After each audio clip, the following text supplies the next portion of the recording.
Shane Nigam നായകനായ പുതിയ investigative thriller ദൃഢം എന്ന സിനിമയെക്കുറിച്ചുള്ള ഏറ്റവും പ്രധാനപ്പെട്ട കാര്യങ്ങൾ ഉൾപ്പെടുത്തിയ ഒരു ദ്രുത വിവരണമാണിത്.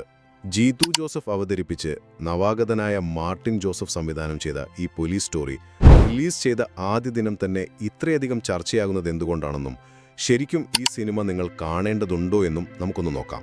അപ്പോൾ ഒന്നാമതായി സിനിമയുടെ ആദ്യ ദിന ബോക്സ് ഓഫീസ് പ്രകടനം തന്നെ എടുക്കാം. ഇന്ത്യയിൽ നിന്ന് വെറും 65 ലക്ഷം രൂപ മാത്രമാണ് ഈ ചിത്രം നേടിയത്.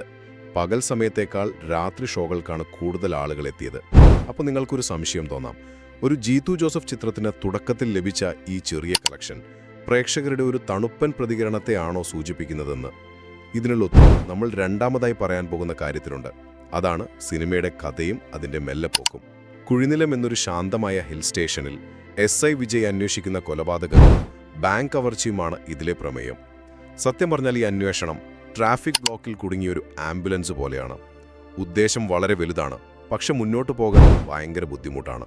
പോരാത്തതിന് ഇതിലെ യഥാർത്ഥ പ്രതികളെ നമുക്ക് വളരെ എളുപ്പത്തിൽ പ്രവചിക്കാനും കഴിയും. എന്നാൽ അവസാനമായി ഈ സിനിമയെ മൊത്തത്തിൽ രക്ഷിക്കുന്നത് ഇതിൻ്റെ ക്ലൈമാക്സ് ആണെന്ന് പറയാം. സിനിമ എത്രയൊക്കെ ഇഴഞ്ഞു നീങ്ങിയാലും അവസാനത്തെ ആ 20 മിനിറ്റിലെ ഞെട്ടിക്കുന്ന ട്വിസ്റ്റും യാതൊരു കൃത്രിമത്വവുമില്ലാത്ത വളരെ റിയലിസ്റ്റിക്കായ ആക്ഷൻ രംഗങ്ങളും നിങ്ങൾക്ക് മികച്ചൊരു അനുഭവം തന്നെ നൽകും. അനാവശ്യമായ സംഭാഷണങ്ങൾ മാറ്റി നിർത്തിയാൽ ആ റോ ഫൈറ്റ് സീനുകൾ തന്നെയാണ് ഈ ചിത്രത്തിൻ്റെ ഏറ്റവും വലിയ പ്ലസ് പോയിന്റ്.